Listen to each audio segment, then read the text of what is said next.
Hey everybody, it's Matt. Thanks for hanging out with me on my YouTube channel. In this video, I'm going to review a whole bunch of study Bibles I've got stacked up over here. I've spent a bunch of time with them. And the goal of this review is not for me to hold myself out as the final decider who knows all the things about whether or not a Bible is good. No, I don't know all the things. And further, I think any Bible here that you might pick up is going to be good because it has the Bible in it. And I think it's from God. And I think the Bible's super effective. And the reason I make videos like this is because I hope you will get a Bible. And I hope that you will get a Bible that you will read and that sparks curiosity and that helps you in whatever way you most feel like you need help to just keep chasing after those breadcrumbs and understanding more about this beautiful thing that I do think is from God and accurate and reliable. So in light of that, there are going to be things here that really resonate with me, and I'm just going to be super honest about that. There are going to be some things that don't resonate with me, maybe even one thing that I came across that I just straight up don't like very much. I'm going to be honest about that too. Of course, I could be wrong, and you can make of that whatever you want. In my last video, I did just a buying guide for study Bibles, not devotional Bibles or coloring Bibles or prayer Bibles or heirloom Bibles, but study Bibles, Bibles with notes that are meant to help you understand the text better. I did a buying guide on that, and I introduced a bunch of categories. Those categories are really important. I'm going to be leaning into that here. If you haven't seen that video, I'll link it below. It'd probably be really useful for you to go and check it out. But here's the very, very, very fast version.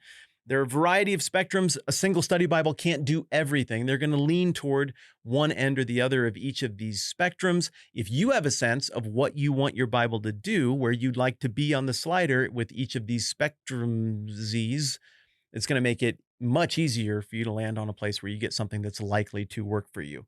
So spectrum number one is academic versus devotional. Some Bibles are meant to give you a lot of information and help you understand the text. Others give you a little bit of that, but are really trying to help you understand what to do as a person, how to respond as a person. Spectrum number two is the question of nudge. Some Bibles really spell it out, like just here's everything. Follow these steps, you're going to get it, and you're going to make the connections. Others are just going to give you some questions to help you figure it out for yourself. You got to decide what you want. Third is the targeting questions. Some of these are very demographically targeted. Some of these are very generally targeted toward any English speaker who might be interested in reading the Bible. A fourth is just a practical question of portability. To do all the stuff that some of these Bibles set out to do, they have to be huge. Are you okay with that? Or do you need something little in order to get use out of it? Another spectrum here is the question of topicality. Some of these Bibles are very directed at solving a question, answering an academic curiosity. So you go through the whole text with your antenna out for this one question. Others are giving you a broad general read on basic Christian biblical theology as you read through it. Finally, there's a question of bias. Some study Bibles are very much driven by a particular theology or a particular Christian thinker from the past, and you're kind of encountering the whole Bible through the lenses of that set of assumptions. Others, again, are coming in a more general manner. Some of those things are going to fall a little bit in between. If you can kind of answer all those questions in your brain in terms of what you want, then hopefully that, coupled with a few of these little ratings I'm going to give, like how good is the concept, how good are the notes, what do I think of the artistic presentation? That's obviously just a complete and total opinion. Maybe you'll resonate with me taste-wise, maybe you won't. If you couple answers to the spectrum questions along with taking a look at my particular review ratings with some of these more 1 to 10 scale kind of things, maybe you come away with some clarity in terms of what you want to do. Final thought. A lot of you have asked me about translations.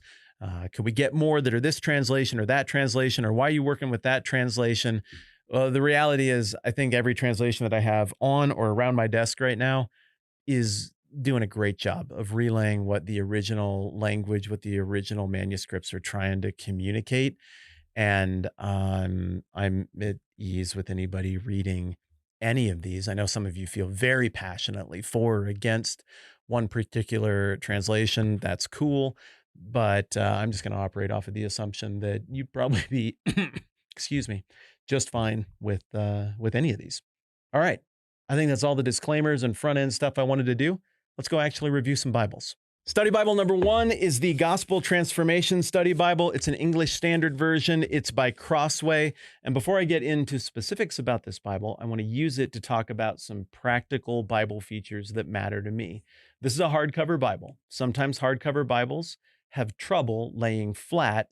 And if you pick up a Bible and you use it a couple times and you're anywhere in the first 20% or the last 20% and it keeps flipping shut on you, you're not going to keep using it because subconsciously your brain's going to be like, that's not pleasurable. I don't like how interacting with that book feels. But this one is great. I think Crossway in general does a very nice job in terms of durability, binding, physical reliability. I think they got things dialed over there, and I really usually like the way their Bibles feel. This is no exception. That said, this particular Bible is doing as little as possible in terms of the actual look. This is not a Bible that's driven by art or visual styling. It's meant to read as a very basic thing, but I think that's in keeping with what they're going for. I believe, after spending some time with this, that the Gospel Transformation Study Bible is responding to a felt need within the more reformed leaning wing of Christianity to get back to basics. There has been a lot of clutter in the last 10, 20, 30, 40 years of Christianity, particularly in my country, but in the West in general. And that clutter involves politics, culture, stuff. Maybe it matters, maybe it doesn't, whatever you're into. But I think this Bible is meant to take the reader back to the basic importance of how an encounter with the through line message of the Bible changes the individual who reads it, how the individual is supposed to be transformed, what that's supposed to look like when you encounter and are changed by Jesus. So when you actually get into the notes, and again, I'm hanging out in the Sermon on the Mount for all of these, Matthew 5, 6, and 7, you'll find that these notes are academic in tone, that the cross-referencing is pretty extensive, so you can go and do the work for yourself. But the actual notes, despite being academic in tone, are really at their heart pretty devotional. It's meant, I think, to help the reader who fancies himself to be pretty smart and pretty sophisticated get back to the actual point, the actual gist of the text, and take all of their intellectual energy and look inside themselves. This is a pretty good study Bible that is pretty well presented. And again, the lack of cool visuals on it, that's okay with me because I think it supports the thesis of back to basics that the people behind this are going for. Study Bible number 2 is the NIV Grace and Truth Study Bible. Let me move that fella a little more out of the way so you can keep looking at those. This one has a dude's name on it. That always gives me pause. In this case, it's a very talented dude, Albert Mohler. He's a guy who's associated with the Baptistic tradition. And indeed, I think this is the more evangelical leaning version of the impulse behind this. I think what you're getting here is a bunch of evangelicals who are reading the room and saying, things have been cluttered of late, and we need to get this stuff back to basics. What's a right relationship in terms of a Christian between saying things that are true to the larger world, but also leaning into the grace that is the central tenet of the whole reason there can be a relationship between God and people at all. I think this Bible does a better job visually. I don't think the totally stripped down thing is as needed thematically as what the Gospel Transformation Study Bible does. I like the fact that this one gives you 2 colors. I like that it goes with gold. It seems to pass all of the lay flat tests that I would care about. The notation here seems to be a little bit more extensive on the Grace and Truth Study Bible. And this is not as devotional in tone as the Gospel Transformation Study Bible, in that here you are getting more of just the academic details with no actual consequences. Like just, hey, if you look at this text, here's a question you might have. Here's some background. Here's some answers on that. But it also seems to be willing to dive a little bit into the what do you do with it side of things.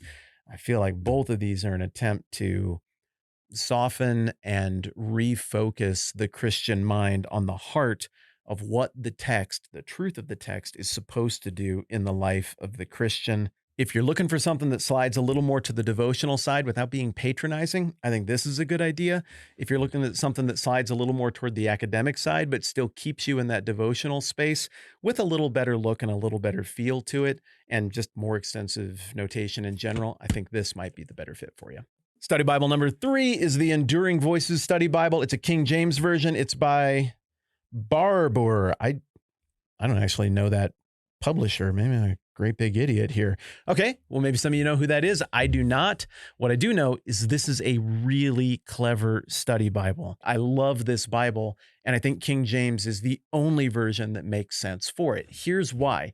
Enduring Voices isn't a study Bible that's derived from one specific tradition or one specific guy. Rather, it's kind of comparative. You got Matthew Henry, John Wesley, Andrew Murray, D.L. Moody, and Charles Spurgeon, all represented in the notes here. All of those guys are representative of different traditions, some from a very strongly free will tradition, others from a more deterministic tradition. Some of these guys are more associated with a Baptistic tradition. I mean, Andrew Murray is Dutch Reformed South African, right? So there's even a global element to this. But what you get when you actually open the text and look at these thinkers from across the spectrum of Protestant orthodoxy in the early modern, I should say just modern age, is every single page gives you notes from at least one of their perspectives. At times, you're getting side-by-sides of stuff that Matthew Henry thought and then what Charles Spurgeon does with the exact same text. And it's very compelling. It's got a reading plan. And so what I think is great about this, but the King James Version, why it needs to be King James. Well, it's the Bible they were all preaching from. Like if you want to hear them in their native voice with their native thought patterns, King James is what's going to make the most sense here. And indeed, I found myself really getting into the rhythm of that more than I maybe ever have with a King James translation. I would not want this for my everyday carry study Bible. I want something that's more generalist in that regard. But this is a really creative concept, and I found the notes on this to be very helpful. This would be awesome as a read through it once in a year kind of exercise. Study Bible number 4 is one that did not resonate with me very much. This is the Search the Scriptures Bible. To call it a study Bible is maybe a little bit unfair, though.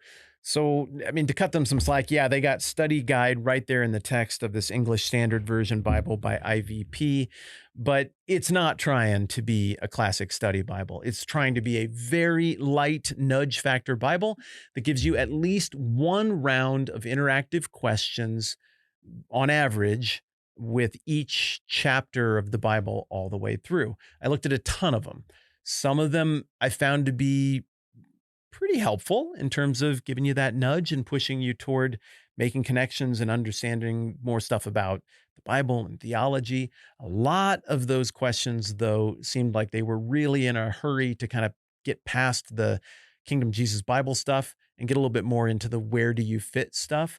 And just as a general approach to studying the text, that isn't my favorite. I'm pretty sold on the idea of you really start with what does the passage say about God, then you come down to the level of what does it say about what he's up to, what he's doing, what his plan is, what's actually going on here in this particular passage. Then and only then do you get to the question of where do you fit. I didn't think the execution was A+ on this. I didn't find a ton of value in the notes. They might resonate with you more. In terms of layout, I really don't resonate with this. I don't like the motif. I don't like the word search, crossword, puzzle kind of look here. To me, this communicates something obtuse, like it's saying that the Bible doesn't want to be understood and like it's hard and you got to dig through and look at all of this. I just don't like the strategy behind it. I'm not a big fan of the layout. To me, it seems cluttered in terms of font and not easy to read. I didn't super enjoy my time in this one, but I could imagine that if you were looking for a very, very light nudge with very limited study notes and resources, this could be useful for you. That was intense. Let's talk about one I like. I'm feeling a little bit weighty from that. The Literary Study Bible. I think this thing is rad. It is another English Standard Version. It is again by Crossway. I talked about this one a little bit in that last Study Bible Buying Guide review that I did, because I think it's a great example of a topical study Bible. This isn't meant to answer all of your questions. This isn't meant to give you a broad read on where everything fits and how it all works. This is meant to help you ask one good set of questions all the way through the Bible one time.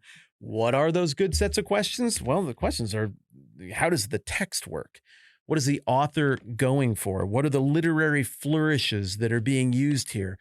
What are the setups and payoffs that are happening as you work through it? And so you're just getting a ton of emphasis on that. And I don't think the notes are cluttered or in the way. I think it's really beautifully and simply presented.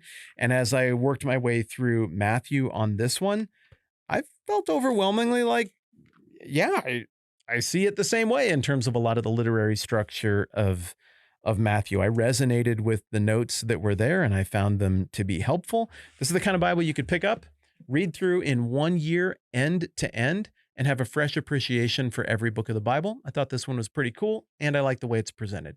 I've talked about this next one before, but I thought it was important in this video to have one big, beautiful, general purpose. I really think this ought to work for anybody, heavy lift kind of study Bible. I talked about the ESV study Bible last time around. I got it sitting over there. That's Crossway's version of the same thing. But the New Living Translation, NLT Illustrated Study Bible by Tyndale is one of my very, very favorites ever, and I highly recommend it. It's beautifully presented. It's full color. It is maxed out with notes that make sense and are useful. The notes are insightful. You don't get insulting redundancies. The articles make sense. It never feels like it's just trying to fill space. The cross-referencing is thorough. There are guide markers throughout in terms of the use of color and font. So you're always oriented with where you are. I think this is just a spectacular general purpose study Bible for anybody in a translation I'm very enthusiastic about. I highly recommend this NLT Illustrated Study Bible. I was walking through a bookstore the other day and I saw this spine, the Jesus Bible, NIV by Zondervan. And I thought to myself, I bet they're just doing a whole Bible where they go through all of it and point out how everything converges, all the narrative, all the prophets, all the history, everything converges on Jesus and his life and his teaching and his death and his resurrection. And so I flipped it over and I looked at the back, and 66 books, one story, all about one name. Yeah, I think that is what they're doing. That's pretty cool. So I bought it without looking at it much more closely, and I brought it home and I popped it open, and oh my goodness, I own that now. Wow. Like, look, I totally understand that it's possible that some of you are like, that's the prettiest Bible I ever seen in my whole life. That thing is fantastic. That is not my opinion. I'm sure they have this in other versions. I'm not sure who this is for, but I'm pretty sure not me. Okay, well, let's just move past the cover, which I don't resonate with, and that's okay. I don't need to resonate with everything. Not everything needs to be for me. It turns out that it's actually really cinematic, which is kind of cool. Jesus, our creator, Genesis. There's a lot of other stuff in Genesis as well that needs attention, and maybe it's a little bit reductionist to take it all down to that phrase, but okay, like, we're trying to be bold and give this cinematic title. And as I worked through the Old Testament, it felt like, to their credit, they were trying to frame the whole Old Testament as almost like a cinematic universe, with these each being an installation that give you one more angle or one more little detail that all get you toward the Infinity War endgame payoff that happens with Jesus. The issue I had was just the execution. This feels like a biblical concept that kind of painted itself into a corner. Yeah, Jesus is the fulfillment of the whole Old Testament. I think that. But at times, you just need to understand what's happening in a book of the Old Testament. And these notes are slavishly committed to only getting you right back to the Gospels every single time. And after a while, I started to feel like, I feel like I'm being deprived, though, of some of the immediate context and meaning of the Old Testament. I think the Old Testament has a more robust value than that. Maybe that's not what they're trying to communicate. I didn't talk to anybody who made this Bible, but it didn't resonate as strongly with me for those reasons. And then when I actually got to the New Testament, I didn't feel like the note payoff was quite as solid. It seems like this really is a Bible where the note strategy is much more about what you get in the Old Testament than what you get a little bit later on. This would not be my top recommendation, but I could see how somebody could benefit from this, acknowledging that you might want to consider a different cover. I mentioned this one in my last video just briefly, and I'm very excited to talk about it. I love this. This is an ESV Student Study Bible Artist Series, and indeed, it is just artistic and beautiful, isn't it? I think that's lovely with this green kind of forest foil and imagery of the Eucharist and the crucifixion and historical Christian images of, I mean, look, there's the lamb and the shepherd's staff. I mean, stuff you would see around churches, but artistically presented. I think this is really, really neat. Oh, cool imagery about the Venn diagram of heaven and earth and Jesus in the middle. Oh, that's cool, cool, cool. And it just gets better as you get inside. Oh, what a nice touch. I haven't seen this. It's a note from the artist, Joshua Noom. Did he actually sign that? If he didn't, it at least looks signed, and that's pretty cool. Lovely. I believe that the 7 I am statements of Jesus are some of the most significant words in the Bible. Okay, I'm getting it now. Not only is each statement an important reminder of who Jesus is, but each one is also a beautiful piece of imagery. My hope is that this theme would serve as an encouragement to readers. That's what we're seeing here. These are indicative of Jesus' I am statements that he makes through the book of John. Oh, cool. Oh, I like it even more as I go along. I think this is so neat. Light of the world. Yes, yes, yes. Cool. Okay, I'm gushing. The inside of this Bible is just beautiful. It's simple. It's straightforward. It's readable. I like that we've got a couple of colors here to separate between text notes that we get here and little notes that the student might find valuable as they're reading along there. We get over to the Sermon on the Mount, and you can see there's a lot of notes, but the language is tweaked just enough that you can see this is targeted for a little bit younger reader, but I don't feel like they shave anything off of the theological depth or push. I would normally expect something that's targeted toward kids, and I regret to say it, but so often toward women, to take some of those shortcuts and simplify, which I find to be a little bit patronizing. We'll talk about that more in a minute. This treats the young reader like they're intelligent and like they care about this and like they want to be there. And even if you're not a kid, I recommend this one. I think it's a really neat Bible. I don't need to take a ton of time on this one because I actually did talk about it a lot in the last video. This is just the mini version of the great big giant ESV study Bible, which is this size. That's a monster. It's very comprehensive. It's beautiful. It's well put together. I think it rivals the NLT Illustrated Study Bible, though I like the NLT a little bit better. This is just, it's a great Bible. It's a classic. There's a reason people like it. It's also huge. This is just the small version, and it's very manageable. And if you want to know more about it, you can go back and look at my last video where I did a side-by-side comparison of what the text looks like. A lot like this student Bible.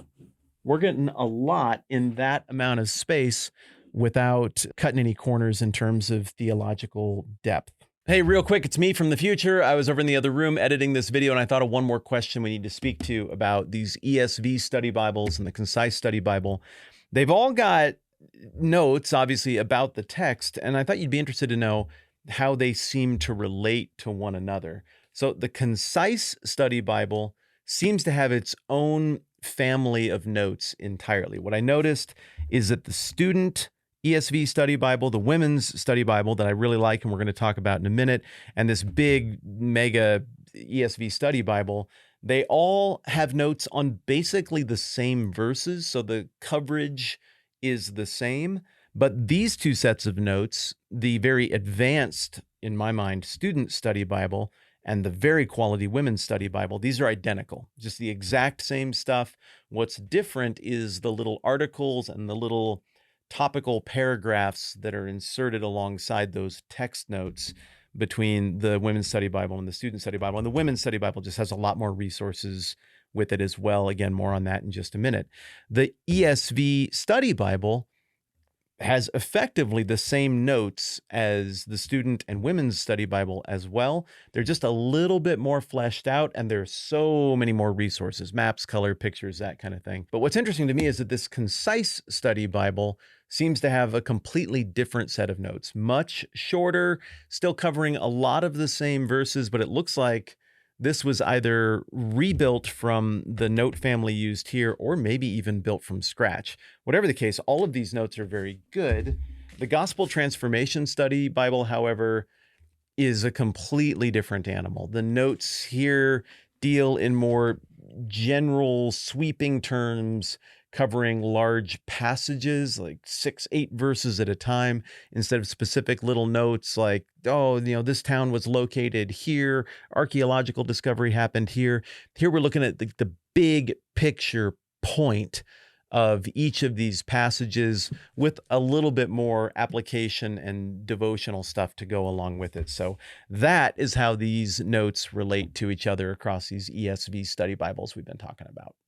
Next up, we got these twin volumes from Holman. These are CSB translation. This is the She Reads Truth Bible in lovely salmon, absolutely beautiful. And in this light navy look, we've got the He Reads Truth Bible. Now, again, this brings us back to the question of where's the boundary of what is a study Bible? Because as we look inside of these, we'll see elements of that. But at least as I open up the She Reads Truth Bible, what I see is something that looks a little bit more like a devotional Bible at times. The presentation here is just beautiful, by the way. Both of these Bibles do the thing where they put word art at the beginning of a book of the Bible, rather, to attempt to distill it down to one thing or one thought. Sometimes I do think those can be a little bit overwrought. Some books of the Bible can't be so easily distilled down, but the art is beautiful. I like what they're doing. There are some cool notes in this Bible. Here's a table, key characteristics of Christ in the Gospels. Okay, that's awesome. I thumbed through Mark and Matthew, and I don't really see a lot in the way of notes here in the She Reads Truth Bible. In fact, very, very little. There is a map of the Passion Week right at the front end of Matthew, but not much else. You're not seeing a lot of cross-references or typical study Bible-looking things. What you do see are a whole bunch of articles that look like that. Full-page presentation. And if we go and look closely at it, what we see is that this one in Matthew 6 and Matthew 7 is titled Spectacle or Sacred. Okay, I see what we're doing here. In Matthew 6, Jesus is talking about spiritual disciplines and what it looks like in the context of the values of the kingdom that he introduced in Matthew chapter 5, what it looks like to live out these spiritual disciplines, whether it be generosity or prayer or whatever, fasting in front of other people. He's pointing out some of the hypocrisy that goes on there. And so we get a little note here in Matthew 6, and I'm just going to read some of it to you. Pull up a chair, girls. We're about to have a conversation about intimacy. Yep, husband and wife intimacy. It may very well make you blush, but I promise to keep it PG, and I promise it's all a part of a very important point. The Bible often refers to the church as the bride of Christ. That is true. Our relationship with Jesus is like a marriage, but in a perfect way. He makes us beautiful, then admires us as we walk down the aisle toward him on our wedding day. Okay, kind of a nod to some stuff that happens later in the New Testament, imagery-wise. Okay, perfectly pure, impeccably white, kind of awesome. So now comes that part about intimacy. Let's say, physically speaking, there are varying levels of intimacy. Those levels might begin with any sort of public display of affection and graduate all the way to the most intimate, behind closed doors, one flesh moments only shared between a husband and wife. And it's really nobody's business, and it's all deeply personal. The husband and wife are indeed one flesh. The intimate covenant they share, like Christ's covenant with us, is sacred. When it comes to our relationship with God, it can be the same way. There's PDA, and then there's sacred intimacy. That's half the article in terms of total word count.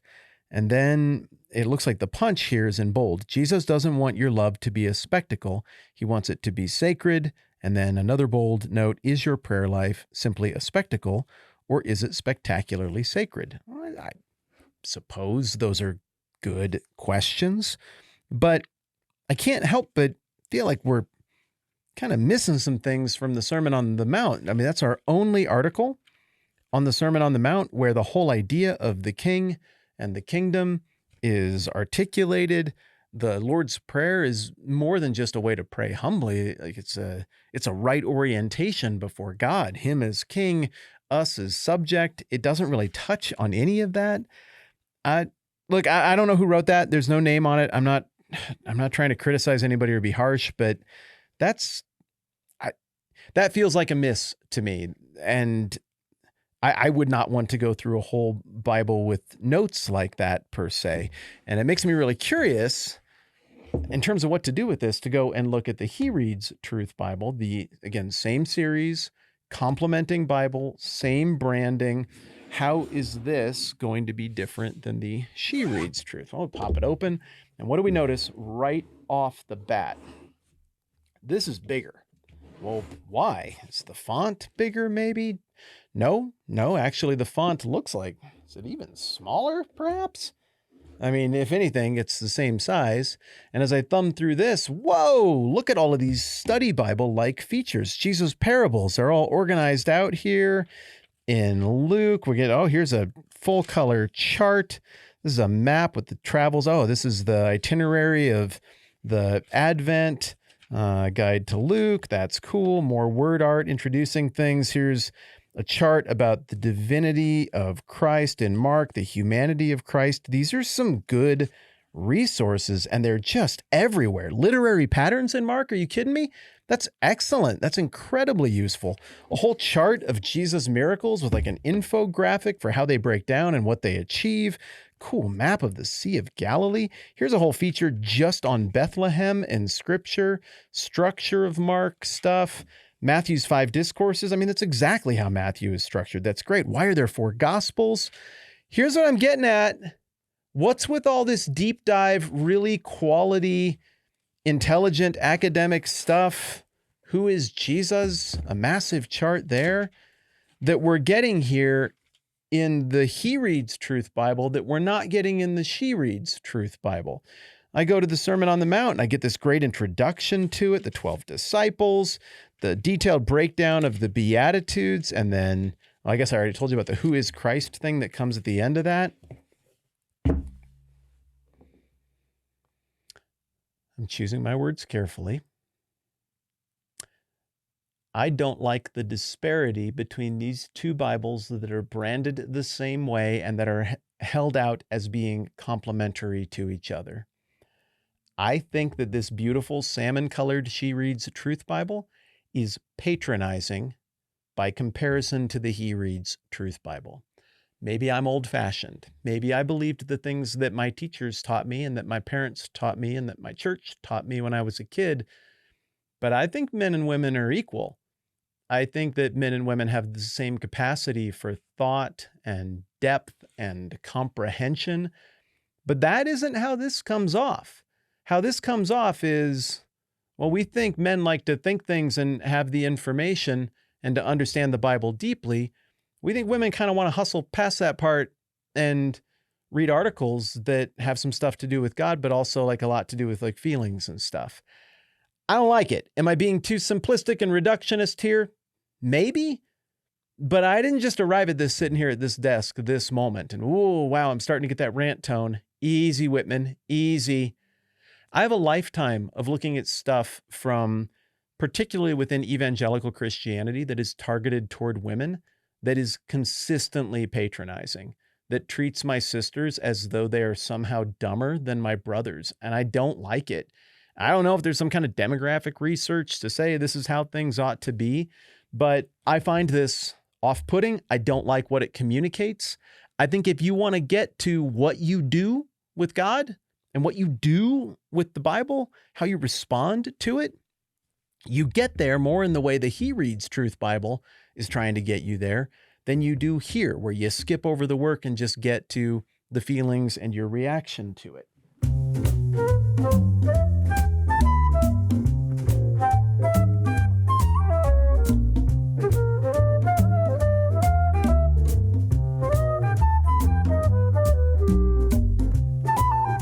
This is the New King James Version Women's Study Bible from Thomas Nelson.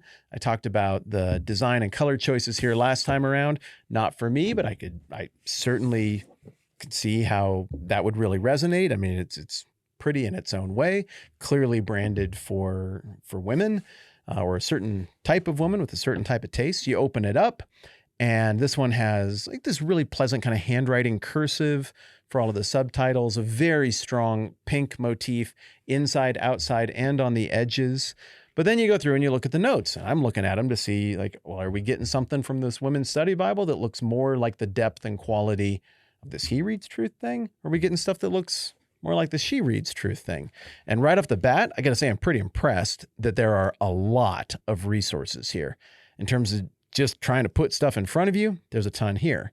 But now I start looking closer at it, and I'm running into more of the same kind of stuff I've been seeing for a long time. All of these notes, they're specifically women's interest notes. They're not Bible interest notes. So is this really a study Bible? I mean, it's so heavily demographicized that I don't know. I mean, okay. Fear of the Lord, that's good. Physical intimacy, the names of Jesus, cool, that's good. Role models for women. Okay, well, it's obviously a woman-targeted Bible. Wise sensitivities, priorities, balance in the household, women using their gifts in the early church, women in the workplace. Claudia, she got mentioned in 2 Timothy, so she's going to get an article, Taught in Order to Teach, talking about women's roles in church, I get. Ooh, that's cool. That's a really nice map of Paul's fourth missionary journey. That's awesome. I dig that.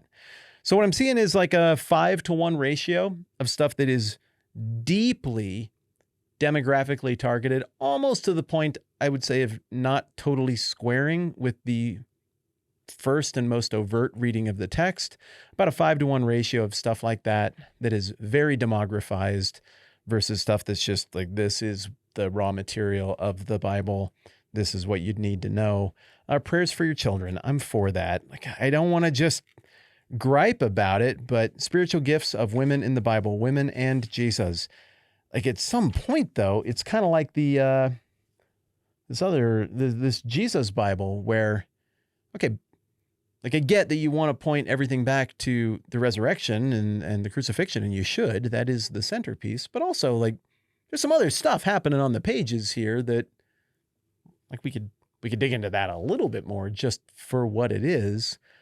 I feel like we're getting the same thing here. As you flip through the Gospels, I'm seeing the queens of the New Testament, Jairus' resurrected daughter. There's basically, if a woman is on screen, she gets an article, and that's cool, but that also kind of reframes the whole narrative in terms of emphasis. And don't get me wrong, women look really good in the book of Matthew, which I've been working on a lot lately. So women should be highlighted heavily in any fair treatment of the Gospels because of how heavily emphasized the role of women in the Gospels is. But this feels a little bit like shoehorning once again. There is some depth to some of these notes and some of what is going on, but it's pretty slavish to that singular demographic perspective. That said, here's one I've been looking at. I've got a couple copies of this one. This is the pretty one that's just fresh out of the box. This one I really like. This is the Women's Study Bible. It's ESV. It's by Crossway.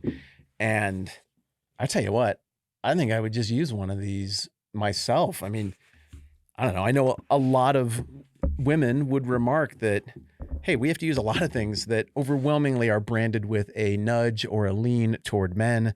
And we just have to kind of sit through some stuff that's maybe generically targeted that favors the guy perspective.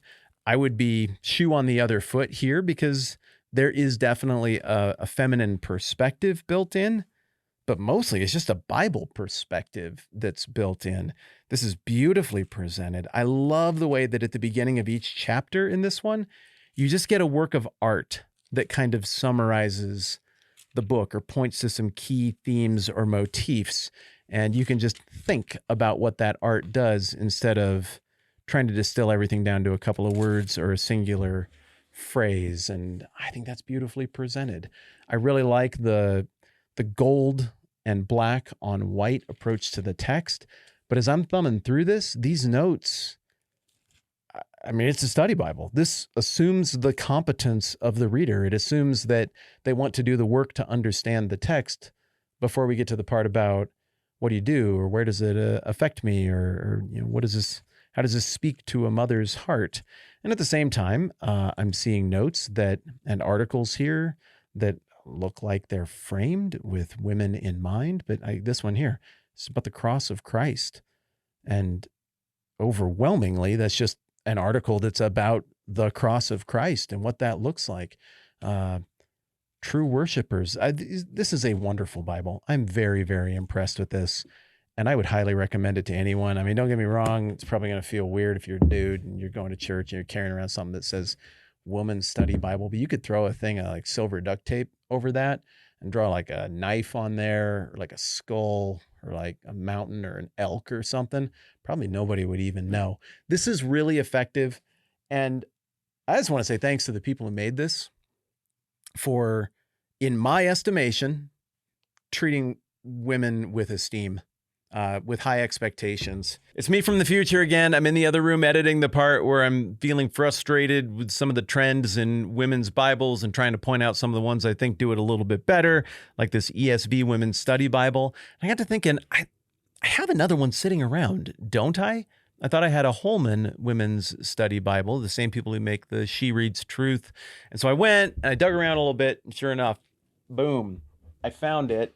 And I like it. I think it's really good. I've been looking at this here for the last hour or so, and I think this is a very artfully presented Bible, much like the She Reads Truth Bible. I think the look of it skews a little bit younger than that Thomas Nelson, more robustly pink Bible. But I'm looking through this, and look, you got all of these biblical womanhood notes throughout. I think the proof's going to be in the pudding there in terms of what you get from those notes. I haven't looked at them closely and don't feel like offering a critique or praise one way or another. But what I see beyond that is just tons of really good study notes. I mean, here's a great piece in Mark that I found on eschatology, and sorting that out from the book of Mark and from the book of Matthew is a little bit challenging. That is a very helpful resource. I think this is packed with awfully good stuff. And if I lost all my other Bibles and I had to roll with this one, even though, again, it says Women's Study Bible, I think I'd be in great shape. This is quality stuff. So that further emphasizes that Holman wasn't going for a true study Bible effect with the She Reads Truth Bible, but my frustration is that you make a He Reads Truth Bible and that looks more like a study Bible and it's more heavily resourced. So I stand by my frustration, though I got to give credit where it's due. This CSB Holman Women's Study Bible is a pretty solid effort. All right, for better or worse, I think I said everything I wanted to say about that. Last study Bible I want to deal with is the Ancient Faith Study Bible. I am so high on this one. Whether you're Catholic, Orthodox, Anglican, Protestant, generic, non-denominational, get this Bible. It is brilliant. This is a Bible that's meant to be purchased and read end to end, probably more than once. I think I'm going to keep this one around maybe for a lifetime. It is so useful to work through the entire text of the Bible with the notes being made entirely of commentary from the church fathers. Significant contributors in the history of the church are being gathered to weigh in on these different texts. But what this does so well is it transports you to another moment in the history of Christian faith. It puts you in conversation with people, especially if you're a Protestant, who you don't talk with very much. Also, if you're Orthodox or Catholic, it puts you in conversation with some of the stuff that the people you know well wrote and said that you haven't heard or that you haven't reflected on. Some of this stuff, as you read through it as a Protestant, is going to agitate you because it's going to challenge your theology. And you're going to realize that while there was not unanimity amongst these early Christian leaders, they were going through a process of faith.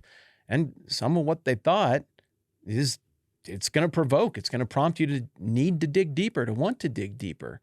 Other stuff in here, you're going to read that and you're going to be like, wait, these were church fathers. That sounds like Protestant theology. What do we make of that? Well, you can see how then, as an Orthodox or Catholic reader, that's going to push you as well. I absolutely love this Bible in terms of its content, but also its presentation.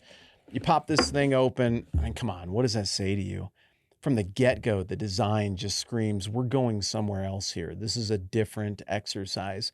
And indeed, as soon as you pop it open, that's exactly what you get. This slightly yellowed look to the pages. I like that. It's subtle. Like, this is old. This is different. You get some articles like this on prominent church leaders, Patrick, some biographies, things like that. You get pleasant little introductions to things like Matthew here. You get the big, cool letters that are decorative in the corner. Show them the letter. Show them that, like that. I just think those are so neat.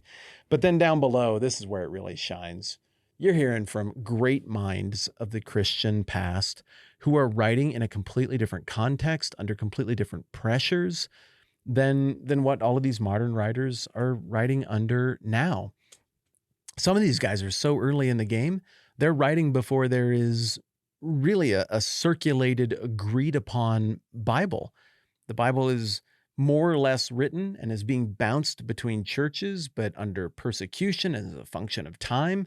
That hasn't fully coagulated yet. And so the scripture is out there, but people aren't thinking of it quite yet like we think of a Bible like all of these in front of us. What's it like to lead the church and to interpret Matthew 2 in light of that? Well, read down here and you're going to find out. But then other people are writing 100 years later, a few hundred years later, and now they're dealing with massive Roman persecution, or they're dealing with the first time that a plague has rolled through and wrecked their community of faith. How do you read that text in light of those kind of pressures?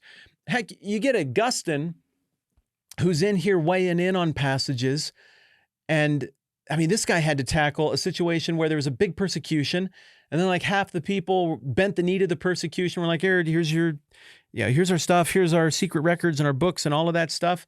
And the other half of the Christians were like, no, I'll burn for it. Do what you have to do. And then the persecution ends and you try to put church back together. That's tricky. How do you read the text when that kind of stuff is going on? And speaking of Augustine, which Augustine? Like, what you're encountering here are the church fathers wrestling and growing and in transition. Like you or me, they don't think the exact same thing at every single moment as you read them closely. Now, I've put a lot of time into reading these guys, these leaders, but this is a different exercise for me because I'm getting them lined up against one another, and it's just a crucible of challenge, of thought, of opportunity for fresh reflection. So on one page here, Cyril of Jerusalem, Augustine, Chrysostom, John of Damascus. There's an article about the church historian Eusebius of Caesarea, who also pops up here. Origen. There are even some later early medieval contributors, Hilary of Poitiers. And I mean, there's just so much richness here. I'm gushing about it because I think it's really neat and it's really different. And as I'm publishing this video, we are in a gift-giving time of year. I don't get anything for saying anything about any of these Bibles. This is just my honest take. I think this one is neat and really strikes. I mean, it's right down the middle in terms of what my curiosity is right now. I think this is the kind of thing that's going to be meaningful, whether you are Catholic, Protestant, Orthodox, whatever. I think this is an awesome Bible. Hopefully this is a fruitful exercise. And again, the objective here is not sell Bibles. I don't do that. I don't make money on Bibles. No Bible maker sponsored this video. I mean, my last video was sponsored by Samaritan Ministries. That's the community of Christians who help pay each other's medical bills without the use of insurance. And even though that sounded a bit sponsory, it's not, because they're not sponsoring this video. Still, I'm grateful to them. If you want to learn more about their stuff, I'll put a link down below so you can go and check that out if you want to. Now, this is just an unsponsored review of a bunch of stuff with my honest thoughts. My honest thoughts are not necessarily right, but hopefully they get the wheels turning for you and point you in a direction where you can maybe make an informed purchase on something new that's going to spark curiosity and get you deeply into the Bible in a fresh way. I'd be really excited if that's what came out of it. Anything I got wrong or was stupid about or didn't see the genius of because I just didn't get it, apologies for that. And either way, thanks for your grace with me as I try to cover a whole lot of ground here. I appreciate you. I'm Matt. Thanks for hanging out with me on my YouTube channel. Let's do this again soon.